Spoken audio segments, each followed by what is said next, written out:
Hello guys, welcome to my channel. इस video में हम देखेंगे स्टेडी स्टेट अप्रोक्सीमेशन। देखो, केमिकल काइनेटिक्स का बहुत ही इंपॉर्टेंट टॉपिक है। क्योंकि हमें पता है, फॉर एग्जांपल अगर मैं एक रिएक्शन लूँ, ए गिव्स प्रोडक्ट बी, तो इसके करस्पॉन्डिंग में रेट लॉ कैसे लिख सकती हूँ, रेट लॉ एक्सप्रेशन कैसे लिख सकती हूँ। Rate is equals to rate constant into concentration of reactant that is A, और इसका डिफरेंशियल रेट लॉ क्या होता है, rate of reaction is equals to minus D A by D T is equals to D B by D T. ठीक है, ये product है, product के साइड में है तो इसलिए हम इसे पॉजिटिव लेते हैं, और ये कम होता जा रहा है, डिसअपेयर होता है, इसलिए हम इसे नेगेटिव साइन देते हैं। ये बनता है, इसका कंसंट्रेशन बढ़ता है, और इसका डिक्रीज होता है, इसलिए हम इसे नेगेटिव से लिखते हैं। अभी ये तो हो गया इस रिएक्शन के लिए रेट लॉ एक्सप्रेशन। लेकिन अगर फॉर एग्जाम्पल ऐसी रिएक्शन दी हो, B plus C and B plus C gives you product P with rate constant K1 and K2। अभी अगर ऐसी रिएक्शन हो तो इस रिएक्शन के लिए रेट लॉ एक्सप्रेशन कैसे लिखे, ये एक क्वेश्चन मार्क आता है। अगर ऐसा भी हो, फॉर एग्जांपल अगर ये रिएक्शन हो, A gives I gives product P। अभी ये क्या है, रिएक्शन A से I तक गई, तो ये क्या है, एक इंटरमीडिएट का फॉर्मेशन हुआ, रिएक्शन में इंटरमीडिएट का फॉर्मेशन हुआ, और उसने अगेन रिएक्शन करके ये क्या किया, प्रोडक्ट का फॉर्मेशन किया। अब मुझे बताओ इसके करस्पॉन्डिंग में रेट लॉ एक्सप्रेशन कैसे लिखूं। यहाँ पे देखो, ना तो स्लो मेंशन है, ना ही यहाँ पे फास्ट मेंशन है, क्योंकि हम स्लो स्टेप क्या कहती है, स्लो स्टेप क्या होती है, एक RDS होती है, रेट डिटरमाइनिंग स्टेप होती है, उसके करस्पॉन्डिंग हम रेट लॉ एक्सप्रेशन लिखते हैं, रेट लिखते हैं। तो यहाँ पे मेंशन नहीं है, तो यहाँ पे हम क्या लिखेंगे यहाँ पे, तो यहाँ पे देखो, यहाँ से इंटरमीडिएट से प्रोडक्ट का फॉर्मेशन हो रहा है। इसका मतलब प्रोडक्ट फॉर्मेशन जिस स्टेप में होता है, अगर स्लो दिया ना हो, ये कंडीशन दी ना हो, तो जिस स्टेप में प्रोडक्ट का फॉर्मेशन हो रहा है उसके लिए हम रेट लिखेंगे। इस स्टेट अप्रोक्सीमेशन में जो कंडीशंस होती है, जैसे कि concentration of intermediate is constant. देखो, यही जो बात होती है ये बहुत इंपॉर्टेंट होती है, जो कि स्टेडी स्टेट अप्रोक्सीमेशन देता है। देखो, नाम में क्या है, steady state approximation. Steady means क्या होती है, रुकी हुई, या फिर हम उसे क्या कह सकते हैं कि कांस्टेंट स्टेट है, इसीलिए जो इंटरमीडिएट का कॉन्सेंट्रेशन होता है वो कांस्टेंट होता है। ठीक है, या फिर इसको और and concentration of intermediate I is low as well. ठीक है, इसका एक तो कॉन्सेंट्रेशन कांस्टेंट होता है और वो क्या होता है, लो होता है। और तीसरी कंडीशन होती है कि जो K2 होता है, रिएक्शन K2 होता है, मतलब ये क्या है, रेट कांस्टेंट, ये बहुत ही ज्यादा ग्रेटर होता है K-1 से। अभी ये जैसे कि एक रिएक्शन है, A gives B, ये इक्विलिब्रियम में है, ये रिएक्शन क्या है, ये रिएक्शन इक्विलिब्रियम में है, तो ये K1 है, ये K-1 है, और यहाँ से हमें प्रोडक्ट मिलता है P। ठीक है, ये प्रोडक्ट फॉर्मेशन होता है विथ रेट कांस्टेंट K2। तो ये जो K2 है ये K-1 से ज्यादा होता है। क्यों होता है, अगर ये rate constant for forward reaction है A to B जाने के लिए, K-1 क्या है, B से ये आ रहे हैं हम, मीन्स ये क्या है, एक बैकवर्ड रिएक्शन है जिसका रेट कांस्टेंट है K-1, और ये K2 क्या कर रहा है, प्रोडक्ट का फॉर्मेशन कर रहा है। ठीक है, अगर ये K2 ज्यादा हुआ, इसका मतलब क्या होता है, जब K2 ज्यादा है तब इक्विलिब्रियम अटेंड करने से बेटर ये क्या करता है, प्रोडक्ट फॉर्मेशन जल्दी करता है। अगर इक्विलिब्रियम अटेंड करता है तो प्रोडक्ट फॉर्मेशन का रेट क्या हो जाएगा, कम हो जाएगा। अगर K-1 सपोज K-1 ज्यादा हो जाएगा K2 से, तो रादर देन प्रोडक्ट फॉर्मेशन ये क्या करेगा, इक्विलिब्रियम फॉर्मेशन अटेंड करेगा। ठीक है, तो इसीलिए ये कंडीशन क्या होती है स्टेडी स्टेट के लिए। देखो, इक्विलिब्रियम अप्रोक्सीमेशन भी होता है, मैं वो भी बताऊंगी। तो इसीलिए K2 का रेट हमें क्या करना पड़ता है, ज्यादा लेना पड़ता है K-1 से। ठीक है, rate constant of backward reaction, ठीक है, उससे क्या होता है, K2 ज्यादा होता है। अभी सबसे इंपॉर्टेंट बात है कि concentration of intermediate is constant होती है। जैसे कि क्यों कांस्टेंट होती है, फॉर एग्जाम्पल अगर एक रिएक्शन लू, ओके, सो देखो, A gives intermediate I and intermediate से प्रोडक्ट फॉर्मेशन भी हो रहा है। हमें क्या देखना है कि इसका कॉन्सेंट्रेशन, इंटरमीडिएट का कॉन्सेंट्रेशन कांस्टेंट क्यों रहता है। जैसे कि देखो at time t equals to 0 पे इसका कॉन्सेंट्रेशन, फॉर एग्जांपल मैं 10 मोलर लेती हूँ, ठीक है, इसका कॉन्सेंट्रेशन 0 है, इसका कॉन्सेंट्रेशन 0 है, क्योंकि रिएक्शन अभी स्टार्ट होने की है, तो रिएक्टेंट का कॉन्सेंट्रेशन 10 मोलर लिया मैंने। अभी देखो at t equals to t at certain time इसका कॉन्सेंट्रेशन, रिमेनिंग कॉन्सेंट्रेशन क्या है, सपोज इट इज 9 मोलर है, और इसका 10 मोलर से 1 मोलर यूज हुआ है इंटरमीडिएट का फॉर्मेशन होने के लिए, और ये अभी प्रोडक्ट बनने का है, ठीक है।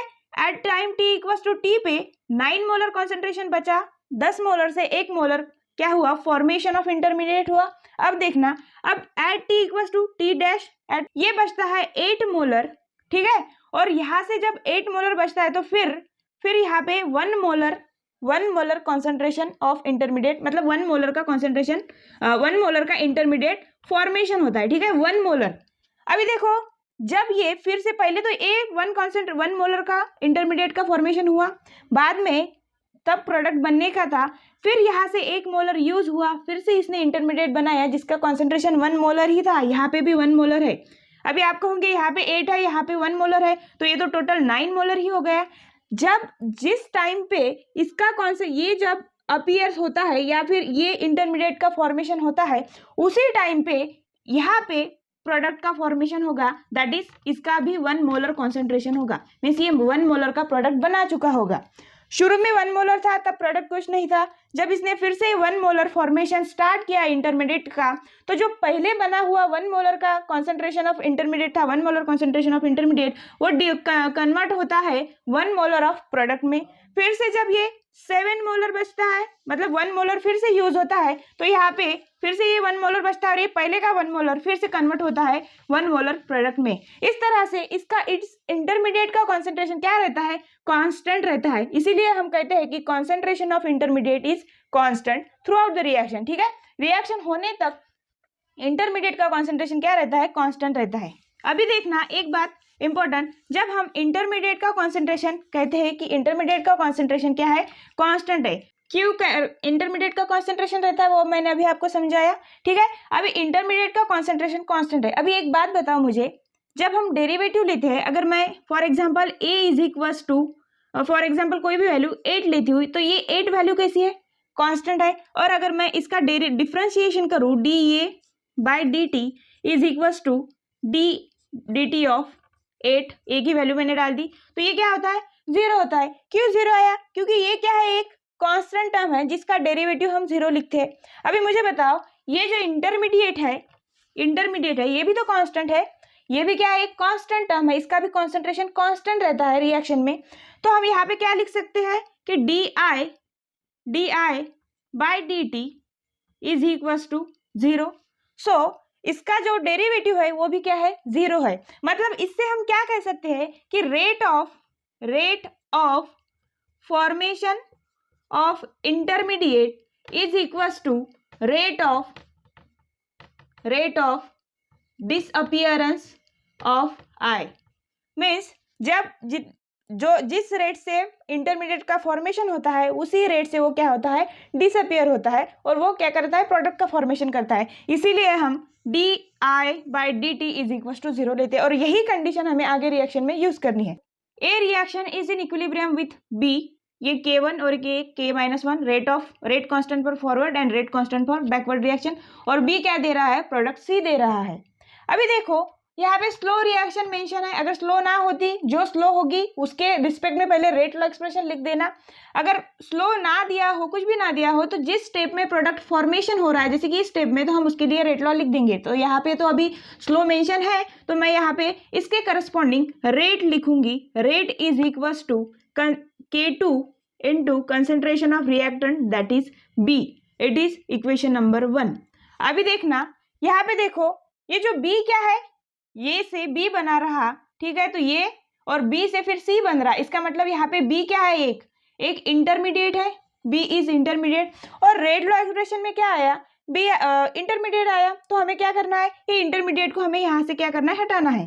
तो अभी हम क्या करेंगे, देखो जैसे कि इस रिएक्शन को मैं अगर खोल के लिखूँ, मीन्स यहाँ का इक्विलिब्रियम, तो A gives B with rate constant K1, फिर बी से कहाँ जा रहा है, ए पे जा रहा है, मीन्स बी से कहाँ पे जा रहा है, ए पे जा रहा है, उसका विद रेट कांस्टेंट क्या है, K-1। फिर तीसरी रिएक्शन क्या है, B gives product C with rate constant K2।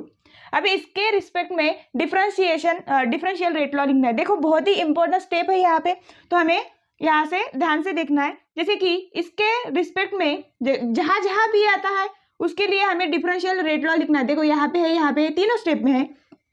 तो अभी देखो D B by D T, तो अभी ये क्या है, प्रोडक्ट के साइड में है, ठीक है। तो इंटू रेट लॉ क्या आएगा फिर, K1 into concentration of reactant, ठीक है। दूसरा क्या आएगा, D B by D T, अभी यहाँ पे ये रिएक्टेंट के साइड में है तो ये क्या आएगा फिर, माइनस आएगा, माइनस रेट कांस्टेंट क्या है यहाँ पे, K-1 into concentration of reactant that is B.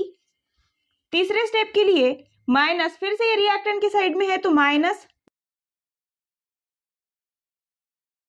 K2 into concentration B.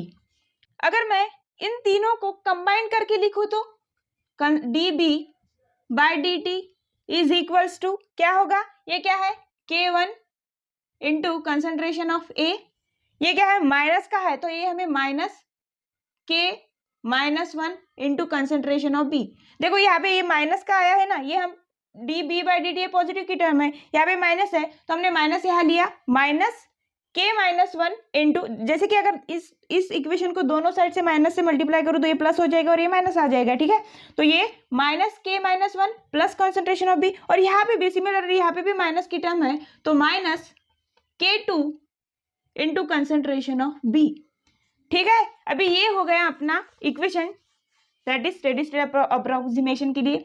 तो ये क्या लेना पड़ता है हमें, जीरो। जैसे कि मैंने बताया था इंटरमीडिएट का concentration D B by D T क्या होता है, जीरो होता है, ठीक है। ये कॉन्सेंट्रेशन कांस्टेंट होता है, उसका डिफरेंशिएशन जो उसका रेट है उसके रिस्पेक्ट में जो रेट लॉ आता है, डिफरेंशियल रेट लॉ, वो क्या लिखते हैं हम, जीरो।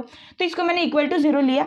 अब देखो यहाँ से इसे मैं यहाँ लिखती, तो यहाँ से अगर मैं क्या क्या लिखूँ, मुझे अगर इसकी वैल्यू फाइंड आउट करनी है तो K1 into concentration of A minus K-1 into concentration of B, ठीक है, minus K2 into concentration of B is equals to zero, ठीक है। तो इस टर्म से मैं बी कांस्टेंट ले सकती हूँ, so K1 into concentration of A minus concentration of B, minus sign भी कॉमन अगर लूँ, माइनस कंसेंट्रेशन ऑफ बी, तो अंदर क्या बचता है, K-1 plus K2 is equals to zero, okay, ठीक है। अब अगर इसको इस साइड में भेजूँ तो K1 into concentration of A is equals to B into K-1 plus K2, ठीक है।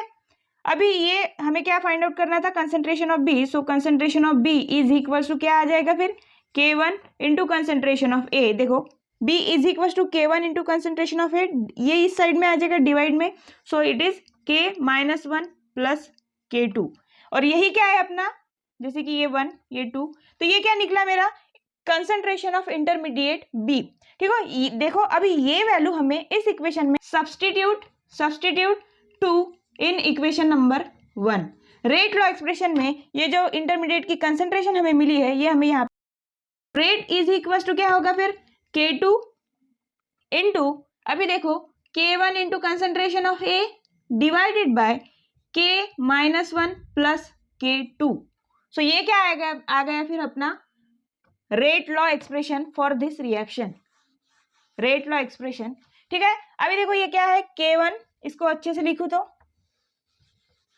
जैसे कि rate is equals to K1 K2 upon K-1 plus K2 into concentration of ये क्या है अपना फाइनल रेट लॉ एक्सप्रेशन, ठीक है।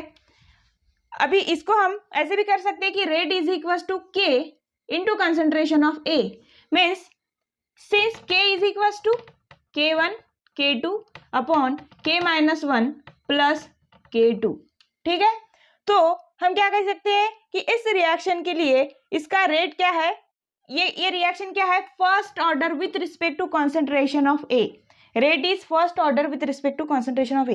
ये क्या था, स्टेडी स्टेट का कंसेप्ट। जैसे कि अगर अभी ये तो हुआ जब हमें इक्विलिब्रियम, मतलब इस इस रिएक्शन का रेट ज़्यादा था क्योंकि K2 ज़्यादा था, स्लो रिएक्शन दी थी। अगर फॉर एग्जांपल ऐसा हो, इक्विलिब्रियम हो और वो इक्विलिब्रियम कैसा हो, फास्ट हो, तो यहाँ पे स्टेडी स्टेट अप्रोक्सीमेशन लगने की वजह यहाँ पे इक्विलिब्रियम अप्रोक्सीमेशन लगता है। ठीक है, इक्विलिब्रियम अप्रोक्सीमेशन ये कैसे लगता है, यहाँ पे अगर ठीक है, अगर यहाँ पे फास्ट कंडीशन ना होती तब हम ऐसे लगाते, dB/dt का एक इक्वेशन फाइंड आउट करते, उसको इक्वल टू जीरो क्या करते, उसको इक्वल टू जीरो लेते, इससे हम B का कंसंट्रेशन फाइंड आउट करते और वो फिर रेट लॉ एक्सप्रेशन में हम क्या करते, सब्स्टिट्यूट करते और वहां से रेट लॉ एक्सप्रेशन हमें मिलता। लेकिन यहाँ पे इक्विलिब्रियम कंडीशन है और वो साथ में क्या दिया है, फास्ट है, तो यहाँ पे इक्विलिब्रियम अप्रोक्सीमेशन लगेगा। अब इक्विलिब्रियम अप्रोक्सीमेशन क्या होता है, जैसे कि इक्विलिब्रियम फास्ट दिया हो तो इसके लिए हम K इक्विलिब्रियम क्या लिखते हैं, concentration of product divided by concentration of reactant that is A। इसको क्या करना है, is equals to rate constant of forward reaction divided by rate constant of backward reaction. ठीक है, अब यहाँ से इतनी सारी जो एसएसएम है वो हम बहुत बड़ी जो स्टेप फॉलो करते हैं जब इक्विलिब्रियम अप्रोक्सीमेशन दिया जाता है, तो यहाँ से डायरेक्ट ही concentration of B that is A intermediate है ना, यहाँ पे बी का फॉर्मेशन हो रहा है, फिर बी से सी हो रहा, बी का मतलब प्रोडक्ट बन रहा, तो यहाँ पे इंटरमीडिएट कौन है, बी है, तो बी का कंसंट्रेशन यहाँ से बी इज इक्वल टू क्या आ जाएगा, K1/K-1 इंटू कंसंट्रेशन ऑफ ए। सो ये क्या है अपना कंसंट्रेशन ऑफ इंटरमीडिएट। अब इसके लिए रेट लॉ क्या है, इस रिएक्शन के लिए रेट लॉ क्या है, ये है स्लो रिएक्शन दी है और प्रोडक्ट की स्टेप है, तो प्रोडक्ट फॉर्मेशन की स्टेप है, तो यहाँ से हम रेट लॉ एक्सप्रेशन क्या लिख सकते हैं, rate law is equal to K2 into concentration of reactant that is B। ठीक है, अब ये B की वैल्यू हमें यहाँ पे डालनी है, K2 into K1/K-1 into concentration of A। So R is equal to rate is equal to K2, अच्छे से लिखो तो K2 divided by K-1 into concentration of A। Means ये रिएक्शन कैसी है, first order with respect to concentration of A। ठीक है, equilibrium approximation ऐसा होता है। एक और एग्जांपल लेती हूँ स्टेडी स्टेट के लिए। अगर ऐसी रिएक्शन आपको दी हो, देखो यहाँ पे कितनी स्टेप है, 4 स्टेप है और इसमें ना तो स्लो मेंशन है ना तो फास्ट मेंशन है। अब इसके लिए हम रेट लॉ एक्सप्रेशन कैसे निकालेंगे, सबसे पहले मैंने क्या बोला, जो जिस स्टेप में अगर स्लो दिया ना हो, आरडीएस दी ना हो, तो जो जिस स्टेप में प्रोडक्ट का फॉर्मेशन हो रहा है उसके करस्पॉन्डिंग रेट लॉ एक्सप्रेशन लिख दो। सो आर इज इक्वल टू यहाँ पे sorry K1 K2 rate constant K3 और यहाँ पे है K4। तो इसके रिस्पेक्ट में रेट लॉ एक्सप्रेशन क्या होगा, K4 into concentration of E की पावर 3। ठीक है, अभी देखो यहाँ से मैं डायरेक्ट यहाँ से लिखती हूँ, जैसे कि हमें फाइंड आउट किसकी कंसंट्रेशन करनी है, देखो यहाँ पे भी है, यहाँ पे भी है और यहाँ पे भी क्या है, बी है, तो इंटरमीडिएट इन 3 स्टेप में है, तो इसके करस्पॉन्डिंग हम क्या लिखे, इसका कंसंट्रेशन फाइंड आउट करेंगे। देखो dB/dt, देखो प्रोडक्ट के साइड होता है तो उसकी साइन पॉजिटिव होती है, रिएक्टेंट की साइड होती है तो वो निगेटिव होता है। तो इस स्टेप में प्रोडक्ट की साइड है तो क्या है, K1 पॉजिटिव में लिखेंगे इंटू कंसंट्रेशन ऑफ ए। इस स्टेप में ये रिएक्टेंट के साइड में है, जो ये इंटरमीडिएट है ये रिएक्टेंट के साइड में है। ठीक है, तो ये क्या है, ये निगेटिव हो जाएगा, रिएक्टेंट के साइड में है, इसका क्या करेंगे हम, इसका क्या लिखेंगे हम K2 into concentration of reactant that is concentration of B into concentration of C। ठीक है, अभी यहाँ पे देखो यहाँ से फिर से रिएक्टेंट के साइड में है तो minus rate constant K3 into concentration of reactant D into concentration of B का स्क्वायर। फिर से स्टेप में नहीं है तो इसको क्या करेंगे हम, इज इक्वल टू 0। सो यहाँ से क्या करते हैं हम, B की वैल्यू निकालते हैं, इसमें डालते हैं और वहां से हमें क्या मिलता है, रेट मिलता है।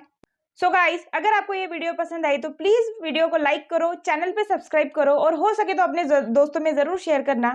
Thanks for watching.